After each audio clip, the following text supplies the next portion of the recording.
Hello.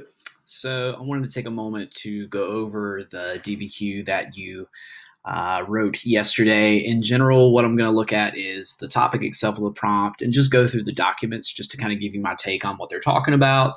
That way you can go ahead and start thinking, ooh, did I write about the correct thing? In general, know that I will be going over each of your DBQs in Google Classroom, and I'll cite where they hit on the rubric, give you comments as I can, and the goal here overall is just to try to help you become a better writer, and especially when it comes to tackling the DBQ in this slightly altered format. So in general, let's look at the topic itself for this DBQ. So it says evaluate the extent and the changes in the perception of national identity during the era of good feelings, 1815 to 1825.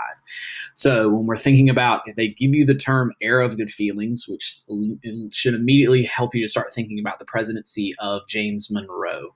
So looking at our early American presidencies, you got Washington, Adams, basically both Federalists. And then you got the transition to the Jeffersonian presidents, Jefferson, Madison, and Monroe, that quote unquote Virginia dynasty, so to speak. So when we're talking about era of good feelings, this is where if they're giving you, they actually give you dates, which is really nice, 1815, 1825. A key date should pop up in your head around this point going, oh my God, War of 1812, right? So War of 1812 we know was against Great Britain, more or less a tie, but coming out of the War of 1812, America has a resurging sense of nationalism because, well, we didn't win the war, but we didn't really lose the war. And that last battle with Andrew Jackson at New Orleans, which was a resounding American victory, kind of helps change American perception. We can kind of feel good about ourselves on the international stage. We also know with the War of 1812 was the death of the Federalist Party at the Hartford Convention, where a bunch of Federalists get together in New England and threaten to secede right about the time that the war is ending.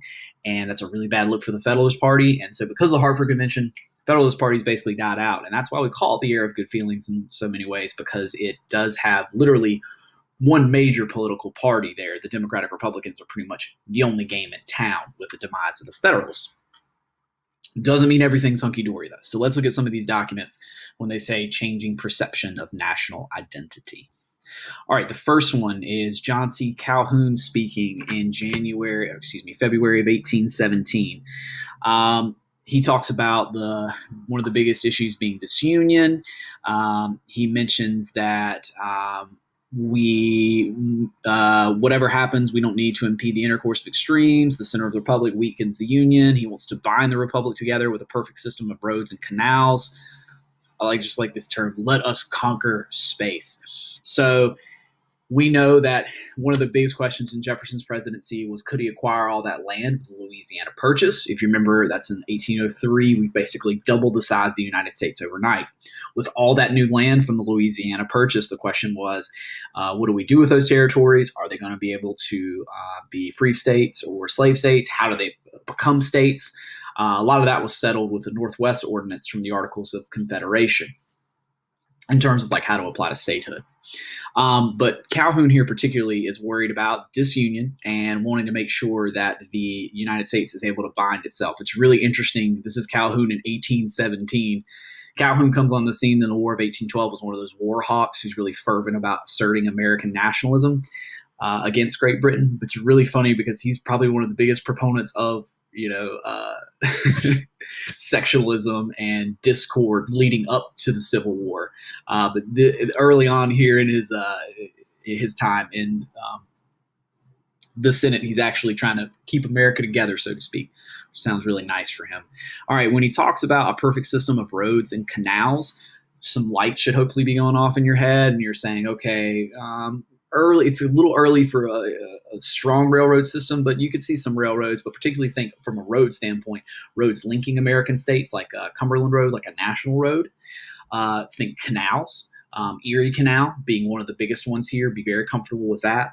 So the idea of roads, canals, railroads, when you think about American expansion, you'll need that to link to each other. And if you're thinking about this in terms of America overall, this might also help you think about some outside pieces of information like Henry Clay's American System. One of his big pieces of Henry Clay's American System was internal improvements like roads and canals. So those are some things that you might be thinking about as you're going through it. All right, the second document.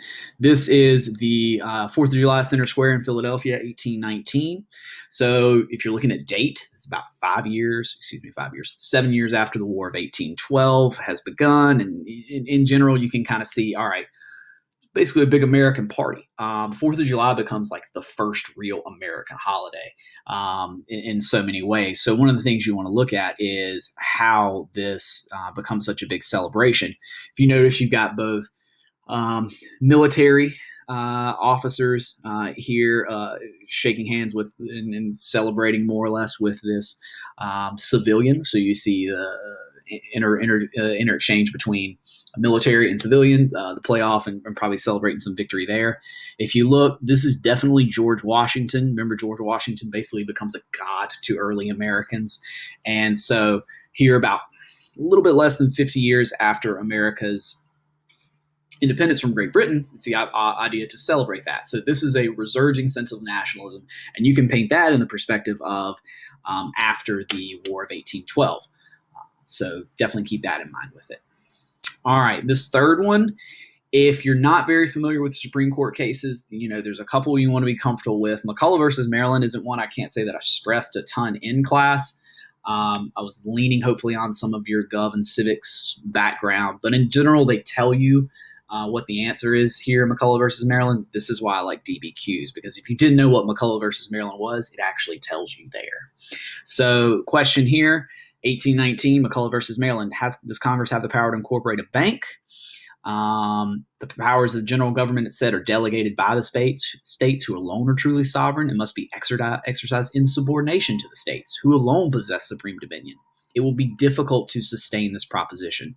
So what these two sentences are saying here is the states are supposedly the only real sovereign entities and hold all the real power. It's going to be difficult to keep that up. McCulloch versus Maryland asserts the power of the federal government over the states. The question in general is, could Congress incorporate a national bank? Was that overstepping its boundaries? It wasn't listed in the Constitution. McCulloch versus Maryland tells us that implied powers are okay by Congress, and it's asserting the power and authority of the national government. So this is what we see in this growing period leading up to Civil War, the question of what is stronger, so to speak, federal government power or state power. There's going to be a lot of people that start to argue more for states' rights. A lot of people argue more for the supreme power of the federal government. So this is another example showing you that maybe everything isn't so hunky-dory as it seems in this era of good feelings. In general, McCulloch versus Maryland is another decision by the John Marshall Court. So John Marshall is, that first Chief Justice of the Supreme Court, and he does an amazing job of asserting the power of the federal government and growing the power of the Supreme Court, starting with the whole issue of judicial review back in one of his first cases that he actually hears. So you could also think some outside information there talking about John Marshall and the, Marshall Court, that time frame. All right, document 4. You actually saw this one on a previous test. So it's kind of funny. If you paid attention to when we go over it after test, this might help. Thomas Jefferson talking to John Randolph in 1820. Ooh, 1820. If only we knew of something that happened that year. Missouri Compromise. So this momentous question, like a fire bell in the night, awakened and filled me with terror, considered as the death knell of the Union. A geographical line coinciding with a marked principle, moral and political, once conceived and held up to the angry passions of men, will never be obliterated. Every new irritation will mark it deeper and deeper. So when he says a geographical line in 1820 of moral and political boundaries, you need to then think Missouri Compromise of 1820. So this should definitely have that go off in your head. So basically, when we're talking about the Missouri Compromise, you're looking at the idea of Maine entering as a free state, Missouri coming in as a slave state, and then from there on out, that 3630 line that's going to mark whether or not when a state's admitted to the Union, if it's above that 3630 line, it's going to be a free state, below it, a slave state. And that's a pervading question that's going to happen for the next 40 years leading up to Civil War. So hopefully that's some things that spark your brain when you're looking at this. Definitely want to be thinking Missouri Compromise because that's what Jefferson is explicitly referring to. All right, the last document, document 5, John Quincy Adams in 1823. John Quincy Adams, you'll know, is the president after James Monroe. He was also Monroe's Secretary of State. And it's John Quincy Adams, we know, that helps pen the Monroe Doctrine, which is what this document is actually talking about. Let's look. So it says President Monroe was averse to any course which should have the appearance of taking a position subordinate to that of Great Britain, and suggested the idea of sending a special minister to protest against the interposition of the Holy Alliance. I remarked that a communication recently received from the Russian minister afforded a very suitable and convenient opportunity for us to take our stand against the Holy Alliance and at the same time decline the overture of Great Britain. You're probably looking at this and going, I have no idea. They're talking about Russia, Great Britain. We didn't talk about this at all, Mr. Owens, in this time frame. We don't use the term Holy Alliance or anything like that. What they're trying to imply here is the Holy Alliance is basically a series of European countries that's looking to get involved into South America in this time frame. Great Britain is asking the United States to ally with it. So the United States and Great Britain working together to help kick out those countries, this Holy Alliance, from interfering in South America. And this is President Monroe saying he doesn't want to look subordinate to Britain. He wants to protest the Holy Alliance. So the result of all this stance is what we call the Monroe Doctrine, where we can tell not only this Holy Alliance, but also Great Britain, Europe, anyone, stay out. The Americas are closed. So when you see that, this document 5, hopefully it made you think about Monroe Doctrine, because that's really what the essence of this is about. So that gives you some things to think about with John Quincy Adams and his thoughts on it, and as Secretary of State, how he helps pin it. So it kind of makes sense that this is what he's talking about there.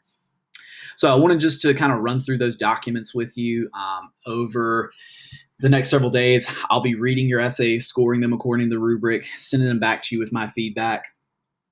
I'll try to also post some office hours next week if you want to individually go over your essays and you need more feedback than what I've posted on there.